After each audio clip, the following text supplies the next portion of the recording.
Okay, for this video, I'm just going to continue the first part of surface and nerves. We ended up with love using a curtain. Okay. So for this part, I've shown you how history, um, how important it is in controlling an object or removing an object.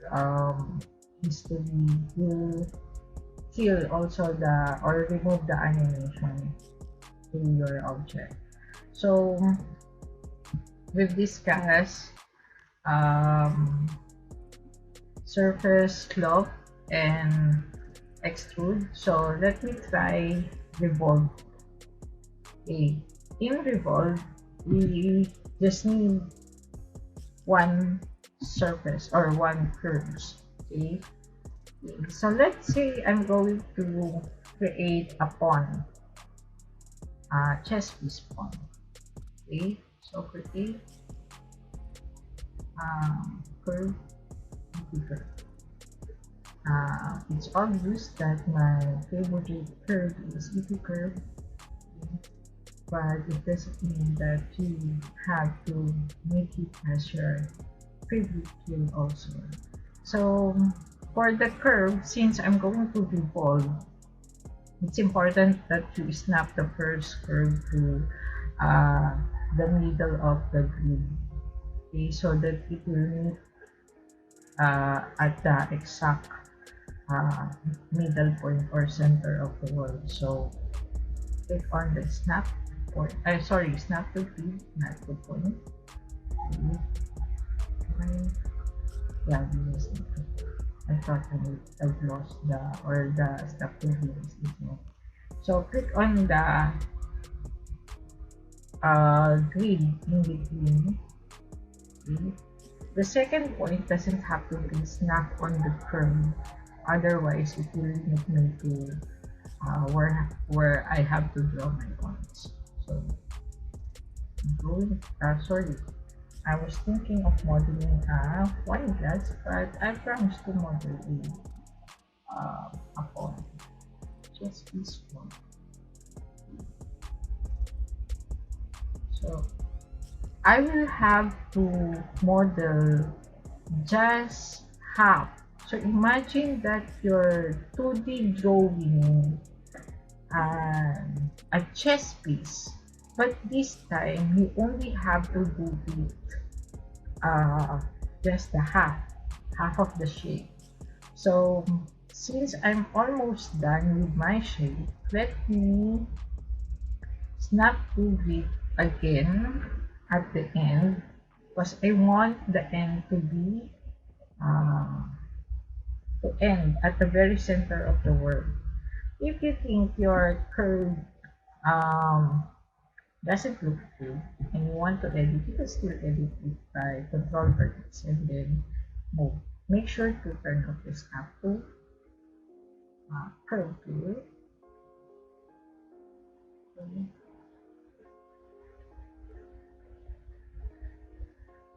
As much as possible, do not make the points too close with each other or overlapping like this one. Okay, my points already went through the other side of the grid, so I need to move it back. Okay, so that the surface that we will create later on now will be looking better. Okay. So make sure that all are not intersecting. Possible? No. I thought the points here went up. I think this one went up too far. Okay. Now that you're done with your curve, okay, you just want to surfaces revolve.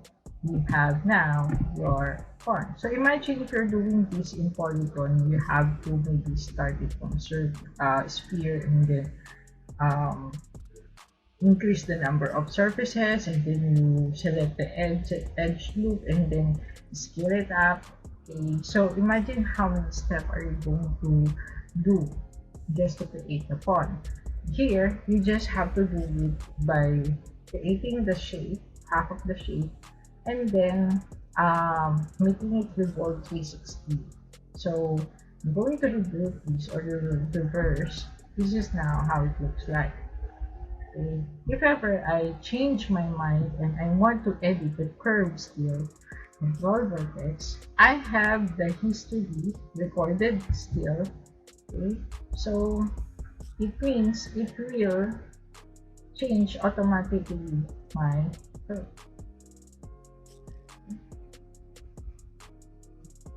There you go.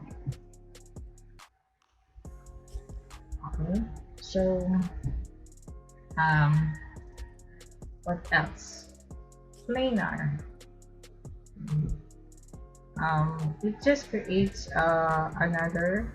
So by the way, you can add isoform. So if you want to add segment to your uh, revolve object, just go to isoform, click. Let's say you want to add horizontal isoform, click and drag.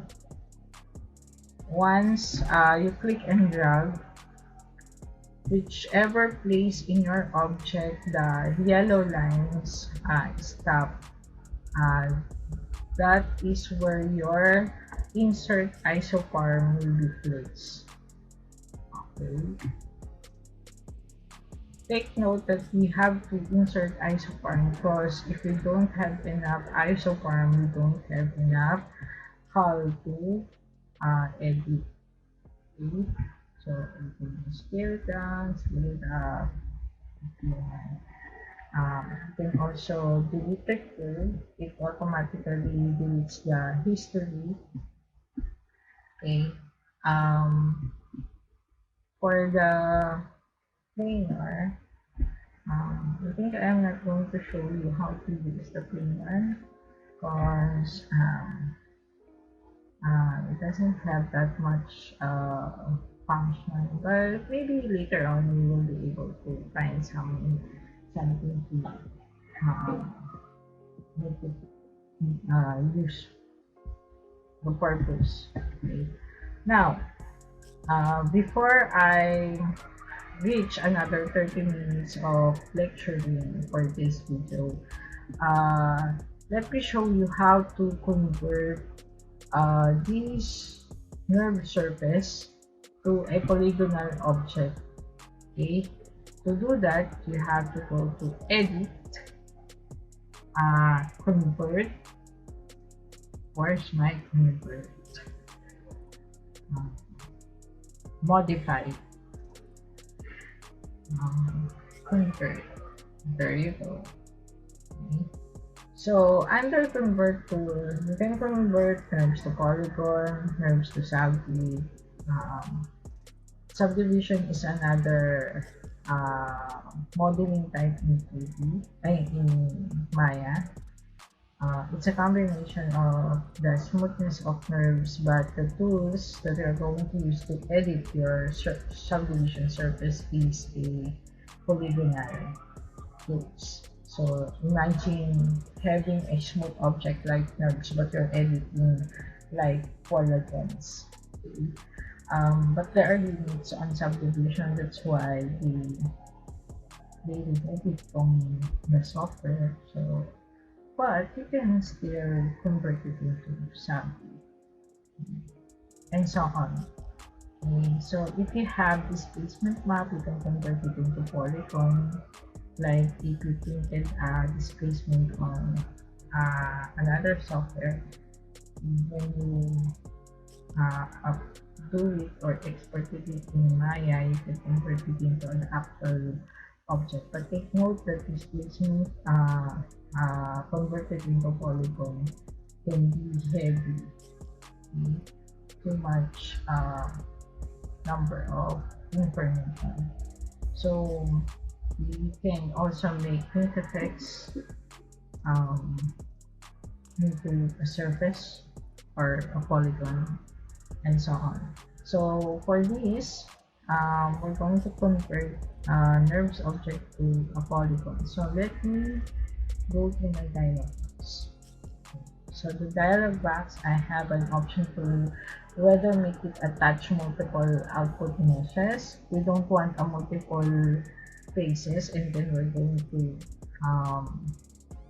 merge it. So just turn it off. Okay.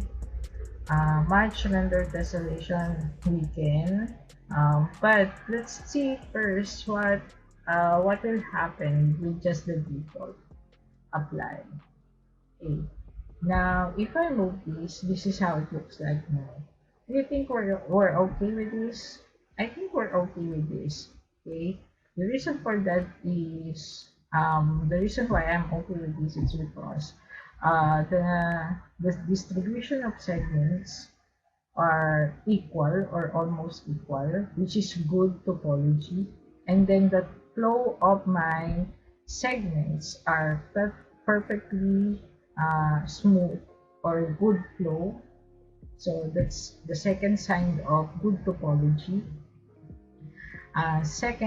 Third, I don't have more than 3 edges in a face, although I have a tri-face at the bottom and at the top, which is okay. Tri-face and polyface is okay. So I think this is good as a conversion. But let me show you how it looks like if we choose to have another option. So the count option with 500 number of polygons is this is the result. This is the same almost the same parameters that we entered a while ago when we created a curve and converted it into a surface poly. Okay, we change it to count, and then we increase the number of count to 500 polygon. Okay, let's try to have it the standard fit and then apply. Okay. What does the standard fit do to your object? Okay. It will try to attempt to make it as close as possible as the look of your NURBS object. So on my NURBS object, there is some sharpness on this area and this area. So what does the conversion do is it gives us more number of segments towards this area and this area, okay, and this area. But the problem here is it didn't distribute evenly my segments. So the flow of topology has already broken. Okay, which is bad, but you can always fix it. Okay, and then let's try control points apply. Okay, just as the same as when we create the curves into a polygon and then control points. What the tool or the control points did is it created a segments or an edge flow within the area where the nerve surface has segments or subdivision to it. Okay. Since I don't have that much segments, then whatever number of segments we have here, this is this polygon conversion will follow. But unfortunately, this is not a full conversion. But if we try to hit number 3, quite okay, but the bottom part is having a problem of some sort because of the too close segments on your nerve surface. Okay. So I think we were able to discuss the content of this tutorial in 2 videos. So I was able to explain to you how does um, converting, and then how to make curves into surface, and then how to create curves and rational B-spline or NURBS creation. So with that, I'm going to end this video lecture. This is Ms. Lab Francis. Um, watch out the next video on editing polygon for environment.